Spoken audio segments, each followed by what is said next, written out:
heartbreaking, stressful, unfair.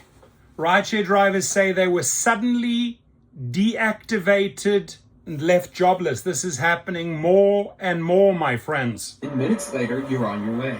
But some Chicago drivers say their work has never been harder, thanks to a city law that allows Uber and Lyft to fire them without warning.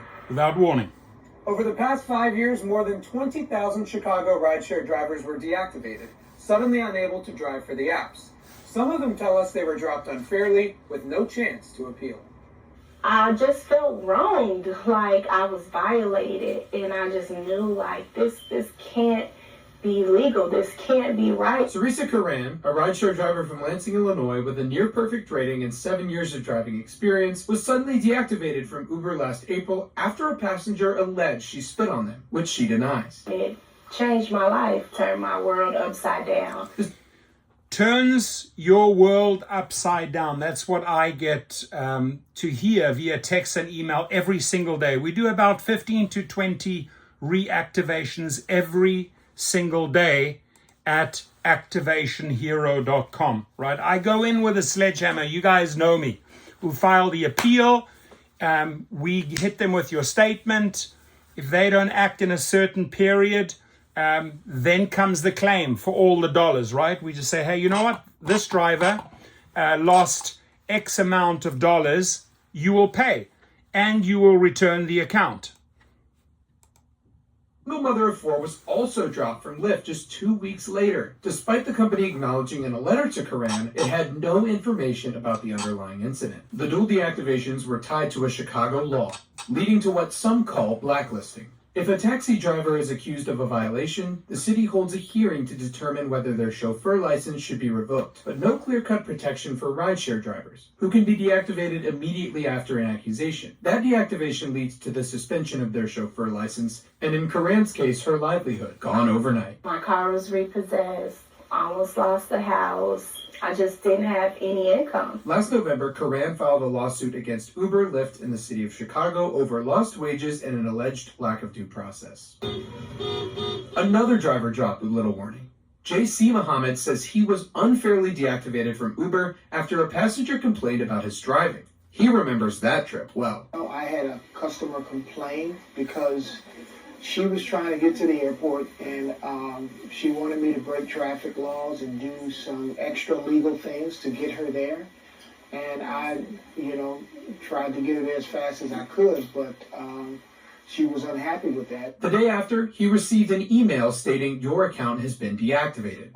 I think the problem with these companies who hire drivers is that they don't really give quite often any specific information about why they deactivate drivers. Muhammad now volunteers with the People's Lobby, a nonprofit working to pass the proposed Fair Share ordinance that would establish a better appeals process for deactivated drivers and would also raise their wages. We want there to be a process by which the customer feels like their concerns have been heard and the driver feels like their concerns have been heard. And right now, I don't think either group feels like their concerns are being heard. In order to be heard and be seen, rideshare drivers took to the streets surrounding City Hall last month. They drove here in the busy streets of the Loop to call attention to this problem. Rideshare drivers' jobs disappearing from beneath them, and we learned that these drivers have little chance of ever getting their jobs back. A Freedom of Information request filed by DePaul Center for Journalism, Integrity, and Excellence found that of the 20,000 drivers dropped off the rideshare apps since 2019, only 3.7% were reactivated. The law specifies categories for deactivations, some being... That's 3.7%, and I'll tell you why. It's because the drivers are going through the Uber and Lyft appeal process where you have a review team, not attorneys. Ladies and gentlemen, you saw the lady in the beginning. She filed a lawsuit. That is what we do for you in activationhero.com. They get the appeal letter and then follows the legal claim. Exactly. They get dragged into court. The regular way results in 3.7% reactivation. But going through a service that deals directly with those Uber and Lyft attorneys or DoorDash attorneys or Grubhub attorneys or Amazon Flex attorneys or Shipt attorneys or Spark attorneys, doesn't matter, same process, always with the legal department. That brings about a 70 to 75% success rate. We get a lot of signups from Chicago. Areas such as sexual misconduct, DUI, and other illegal acts, while many deactivations fall into a category that some criticize as vague. I'm getting calls from hundreds of Uber and Lyft drivers.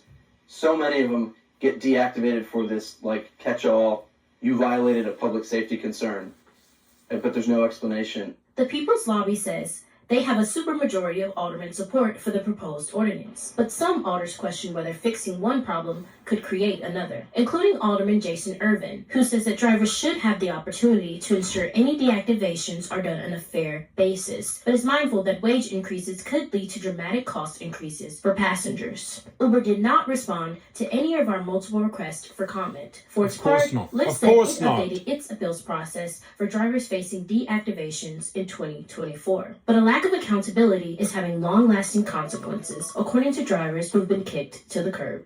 It was heartbreaking. Like, it's still sad when I think about it because I'm still dealing with everything that took place. After this interview, Corinne settled her lawsuit with Uber and won her fight to be reinstated. There we go. Corinne is still suing the city of Chicago, which asked the judge to dismiss the case, saying no city policy caused her injury. Meanwhile, time is ticking for rideshare drivers and the Fair Share ordinance they support. If it isn't presented to City Council until the end of April, organizers say it may have to wait until next year. I'm Aaliyah McFadden. And I'm Ryan Hinsky from Department. Thank you guys for covering that. Don't wait till next year, right? You saw what the lady did. She got the appeal going and then she marched into court and she got a settlement and she got her account back. That is exactly what we do at activationhero.com. It's a one-time fee of $69. The paralegals interact with you, get your papers drawn up, send the appeal to you for your electronic signature. Then it gets shipped to Uber or Lyft or whichever company it is to the legal department. And then the paralegals and the company battle it out, and then follows the claim, the legal claim, the small claims filing in court against the company. Only then, when you've spanked them like 20 times across their ass, do they wake up and cooperate. Everything else, you're wasting your time dealing with their review department. They will leave you hanging and hanging and hanging. The only way to do it is through the legal route with their legal department. Thank you. Your comments.